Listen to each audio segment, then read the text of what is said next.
बिस्मिल्लाहिर्रहमानिर्रहीम। अस्सलामुअलैकुम students, welcome to my YouTube channel.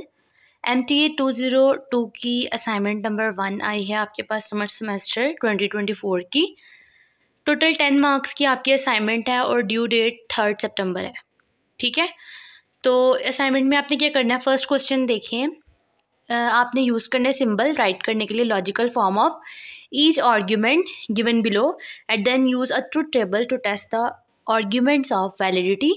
Basically आपको क्या कह रहे आपने सिंबल्स को यूज़ करना है ताकि आपको जो स्टेटमेंट गिवन की जाएंगी आपने उन स्टेटमेंट्स को कन्वर्ट करना है, किस में, आर्ग्यूमेंट में कन्वर्ट करना है, इसका ट्रुथ टेबल बनाना है और जो है ना असाइनमेंट आपने जो है ना इसमें ये काम करना है। तो फर्स्ट देखिए, कहते हैं if the weather is sunny, ये आपके पास फर्स्ट स्टेटमेंट है। Then the picnic will not be enjoyable.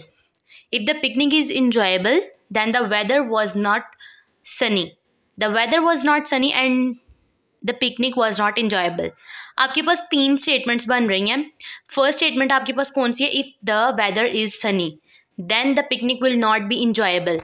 Let suppose कि आपके पास फर्स्ट जो है ना वो यहाँ से स्टेटमेंट है if the weather is sunny, तो ये आपके पास स्टेटमेंट पी बन जाएगी। ठीक है, जिसमें नॉट का वर्ड आ जाए ना वो आपके पास स्टेटमेंट में आपने नॉट लगाना होता है। तो आप इस स्टेटमेंट को पी का नाम दे दें, द वेदर इज़ सनी। फिर आप जो है ना नेक्स्ट स्टेटमेंट देखिए, इसमें क्या कह रहे हैं, देन क्या है, the picnic will not be enjoyable. तो पिकनिक जो है ना वो इंजॉयबल नहीं होगी, यानी कि नॉट क्यू।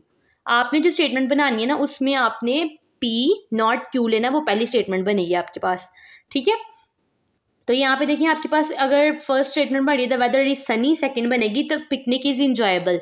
अगर नॉट है तो फिर आपके पास क्यू है, उसके साथ हम नॉट लगा देंगे, टिल्ड का साइन भी हम लगा देते हैं। ठीक है, फर्स्ट प्रीमिस में इन्होंने ये किया हुआ है ना, if the weather is sunny then the picnic will not be enjoyable, तो आपने पी इम्प्लाइज नॉट क्यू लगानी है, आपके पास फर्स्ट प्रीमिस बनेगी। ठीक है, तो फर्स्ट क्या बन रही है आपके पास, पी इम्प्लाइज नॉट क्यू। जब इफ और देन लगे इट मीन्स हमने इम्प्लीकेशन इस्तेमाल करनी है उसके ऊपर। सेकेंड स्टेटमेंट आपके पास बन रही थी if the picnic is enjoyable then the weather was not funny. इसमें भी इफ और देन आ रहा है, इट मीन्स इसमें भी इम्प्लाइज का साइन आएगा। ठीक है, तो फर्स्ट वाली स्टेटमेंट है if the picnic is enjoyable, अगर है तो इट मीन्स यहाँ पे आपके पास क्यू लगाएंगे। नॉट होता था नॉट क्यू लगाते हैं ना, लेकिन है इज इंजॉयबल है तो आप क्यू लगाएंगे फर्स्ट स्टेटमेंट, और फिर उसके बाद इम्प्लाइज का साइन लगा के नॉट सनी है तो नॉट पी आ जाएगा आपके पास। और जो कंक्लूजन आपने निकालना है वो क्या कहता है, the weather was not sunny and the picnic was not enjoyable. दोनों में नॉट आ रहा है, it means not P and not Q.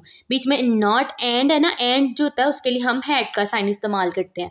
ठीक है, तो ये हमारे पास सिंबॉलिक फॉर्म आ गई। तो कुछ आपके पास इस तरह की आर्ग्यूमेंट बन रही है। जो लास्ट स्टेटमेंट आप इसको इग्नोर कर सकते हैं, इसको आप ना भी लिखे असाइनमेंट में तो ये कोई इतनी प्रॉब्लम नहीं है। आपके पास जो 3 स्टेटमेंट थी आपने उनको टेबल की फॉर्म में शो करवा देना है।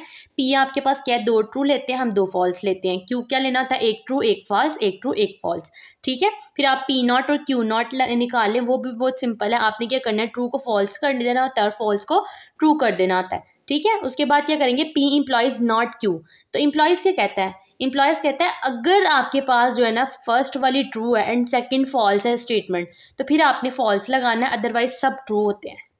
अगेन सुन लें, इम्प्लॉयज़ कहता है कि आपके पास जो है ना पहला ट्रू हो और दूसरा फॉल्स हो तो फिर आपने फॉल्स करनी है कंडीशन, बाकी सारे ट्रू। तो आप पी वाला टेबल और जो नॉट क्यू उसमें देखें पी में ट्रू आ रहा है और नॉट क्यू की फर्स्ट वाली जो आर्ग्यूमेंट है वो आपके पास फॉल्स है, तो ट्रू फॉल्स फॉल्स हो जाएगा, बाकी सारी स्टेटमेंट्स आपकी ट्रू आ जाएंगी।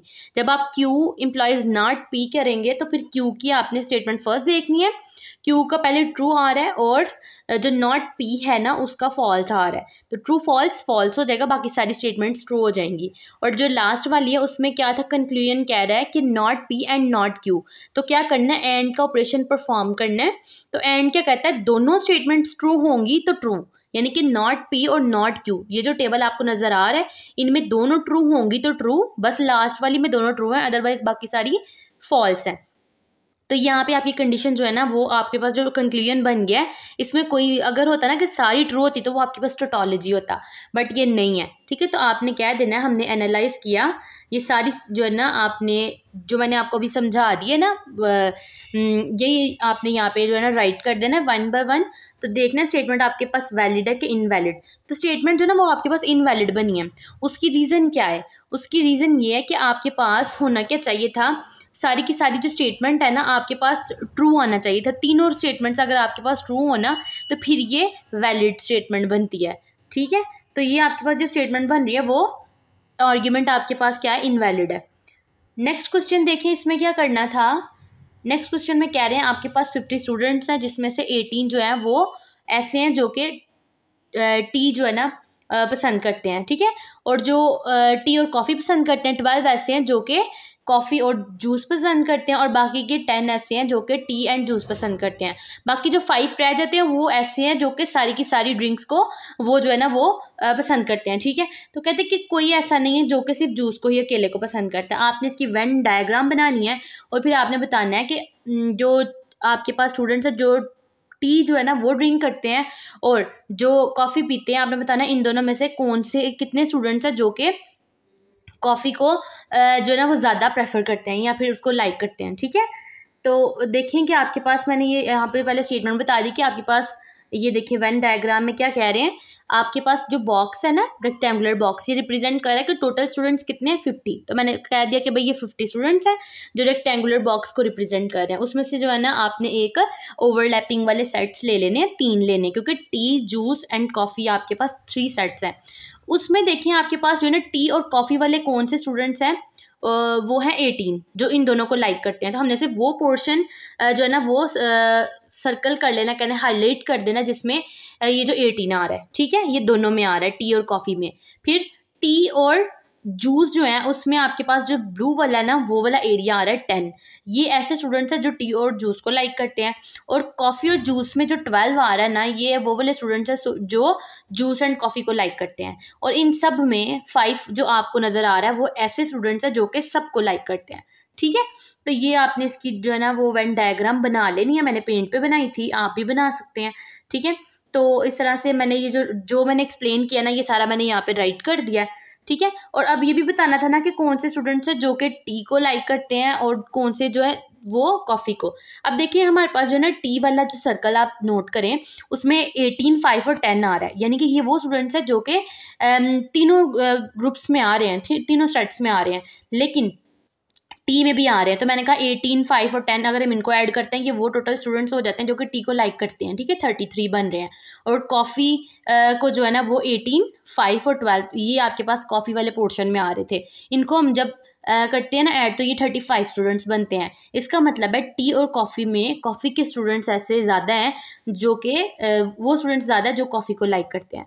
ठीक है, तो ये था आपके पास सोल्यूशन असाइनमेंट का। आप लोग जो है ना इसको कॉपी कर लें या फिर इसको समझ लें और खुद असाइनमेंट बना सकते हैं। अल्लाह हाफिज़।